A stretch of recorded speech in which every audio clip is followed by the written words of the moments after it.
नमस्कारः। अहमस्मि निशादेवी। केन्द्रीयसंस्कृतविश्वविद्यालयस्य वेदव्यासपरिसरस्य शोधच्छात्रा अस्मि। मम विषयः प्राचीननाट्यमञ्चनतः अर्वाचीननाट्यमञ्चनविधायाः परिवर्तितस्वरूपस्य सामाजिकेषु प्रभावः किम् इति।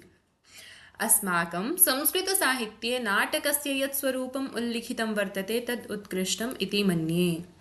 मानवानां मनोरञ्जनाय नाटकम् एका उत्तमा विधा इति मन्यते। अस्माकं संस्कृतसाहित्ये मनोरञ्जनाय मार्गदर्शनाय च तादृशानां नाटकानां विस्तृतं भण्डारम् अस्ति येषां दर्शनं पठनं च अस्माकं हिताय भवति।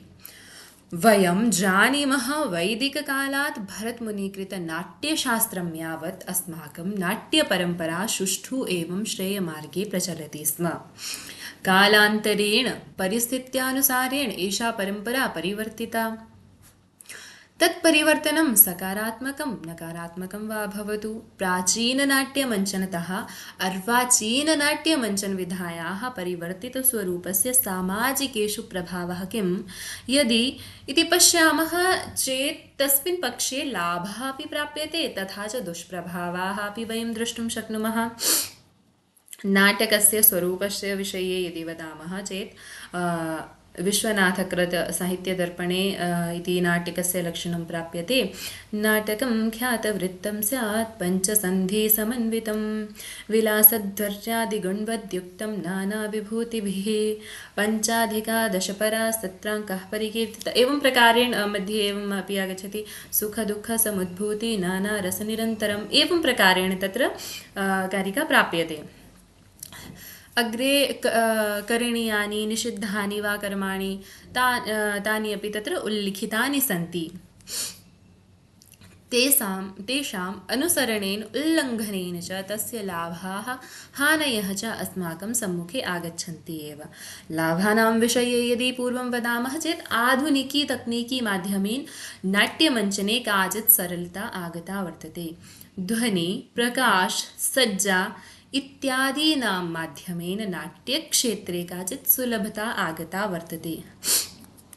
पूर्वस्मिन् समये स्वविचारप्रस्तुत्यर्थम् अल्पमाध्यमाः उपलब्धाः भवन्त्यासन्, परञ्च अद्यत्वे आधुनिकजगति संसाधनानां पर्याप्त उपलब्धता वर्तते, येन सुगमतया कदापि कस्मिन्नेव समये नाटकं वा चलच्चित्रं दृष्ट्वा आनन्दानुभूतिः शक्यते इति।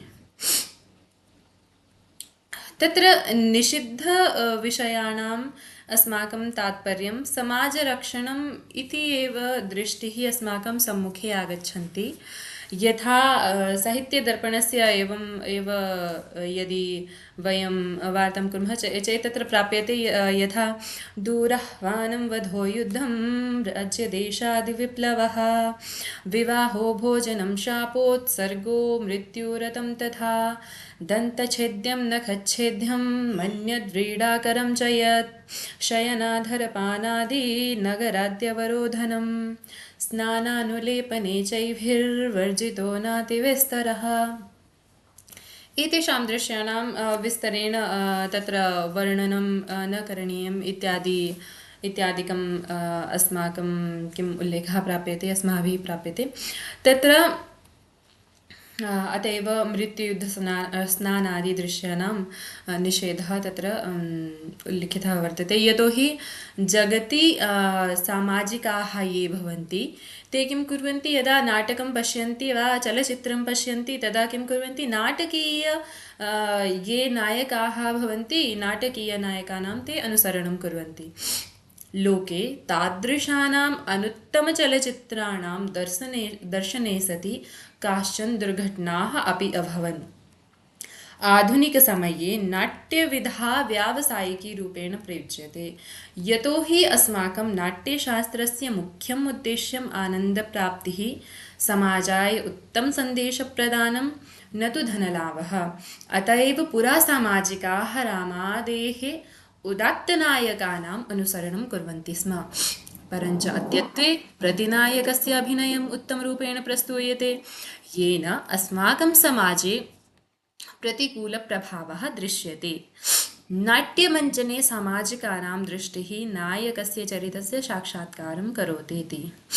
आधुनिकचलच्चित्रेषु वधादीनां प्रदर्शनं सहजतया प्रस्तूयते, परञ्च अस्माकं शास्त्रेषु अयं निषिद्धः वर्तते।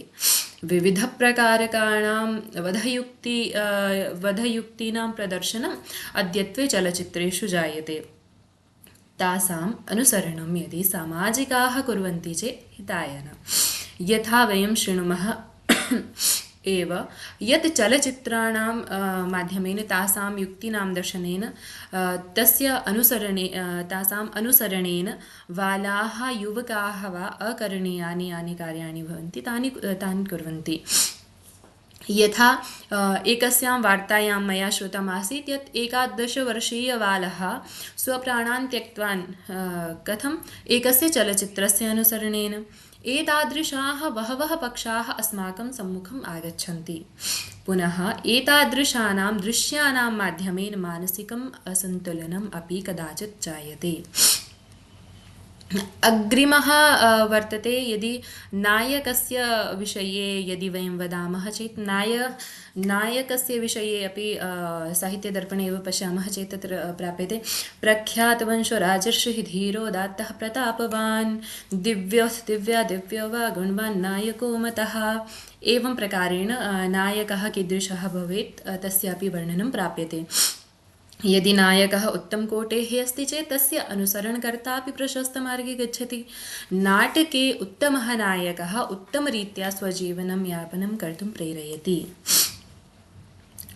अद्यत्वे वयं पश्यामः यत् कबीरसिंहप्रभृतिषु चलच्चित्रेषु यादृशानां नायकानां चित्रणम् अस्माभिः प्राप्यते तेन कुत्रापि लाभः न। यथा नाट्यप्रयोजनेषु अपि उक्तं वर्तते यत् अस्य प्रयोजनं किं नाटकस्य वा यत्किमपि वयं तत्र नाटके मञ्चनं कुर्मः तस्य प्रयोजनं किं हितोपदेशजननं धृति क्रीडा सुखाधिकृत्। एवं नाट्यशास्त्रे प्राप्यते अपरं प्राप्यते धर्म्यं यशस्यमायुष्यं हितबुद्धिविवर्धनं लोकोपदेशजननं नाट्यम् एतद् भविष्यति। तर्हि अस्मिन्नेव पक्षे पश्यामः कबीरसिंह इत्यादि चित्राणां यदि पक्षे वयं पश्यामः चेत् अस्मिन् हितोपदेशः कुत्र, धर्म्यं कुत्र, तस्य धर्मः चिकित्सा सह तस्यापि पालनं सम्यक्तया न करोति चेत् दर्शकाः स्वधर्मे प्रेरिताः कुतः भविष्यन्ति इति। द्वितीयम् आगच्छति अस्माकं कथावस्तु। कथावस्तोः विषये यदि वदामः चेत् कदाचित् सम्पूर्णमपि चलच्चित्रं दृष्ट्वा तस्य आशयः किम् इति वयं न अवगच्छामः। अनन्तरम् अस्ति शास्त्रेषु लज्जास्पदविषयाः। शास्त्रेषु लज्जास्पदविषयाणां प्रदर्शनं दन्तछेद्यः स्नानादीनां निषेधः वर्तते। अद्यत्वे तु सपरिवारं चलच्चित्रदर्शनं दुष्करम्। कदाचित् तादृशाः दृश्याः आगच्छन्ति यस्मात् वयमेव लज्जाम् अनुभवामः स्वयमेव। अपरम् अपि एकं विषयः वर्तते द केरला स्टोरी प्रभृति चलच्चित्रं यदि वयं पश्यामः चेत् उपदेशः अपि तत्र प्राप्यते। यद्यपि तत्र वधादीनां प्रदर्शनम् अस्ति, वधादीनां प्रदर्शनं कृत्वा तत्र नियमानाम् उल्लङ्घनम् अस्ति, तथापि अस्य कथावस्तु समाजाय प्रेरणा एव ददाति।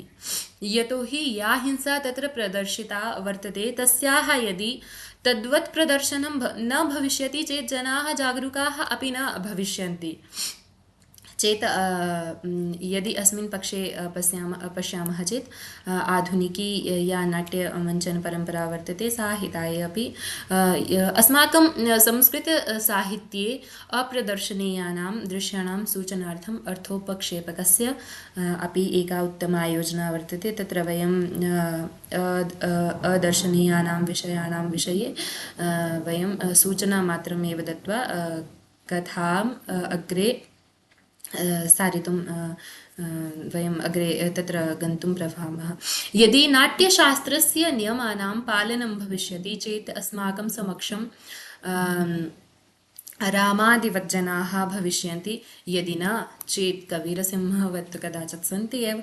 अयम् एकं चिन्तनीयं विषयः वर्तते अस्माकं कृते अपि। अस्मिन्नेव सन्दर्भे यदि वदामः चेत् केन्द्रीयसंस्कृतविश्वविद्यालयेन प्रतिवर्षं रूपकमहोत्सवः आयोज्यते। मन्ये अस्मिन् एव मासे अपि तत्र आयोजनं जायमानमस्ति।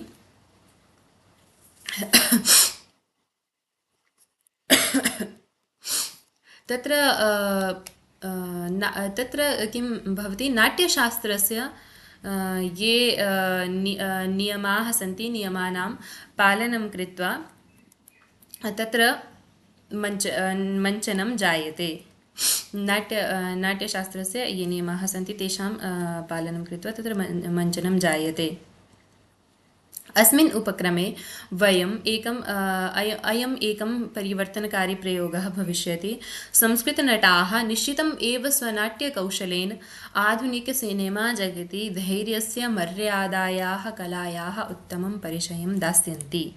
अस्माकम् अपि दायित्वम् अस्ति यत् स्वग्रन्थान् पठित्वा सम्यक् रूपेण ज्ञात्वा आधुनिकसमस्यानां निराकरणं कर्तव्यम् इति अस्माकमेव तत्र अस्माकमपि तत्र दायित्वम् अस्ति। अतः एतादृशाः केचन विषयाः सन्ति अस्माकं साहित्यशास्त्रस्य सन्दर्भे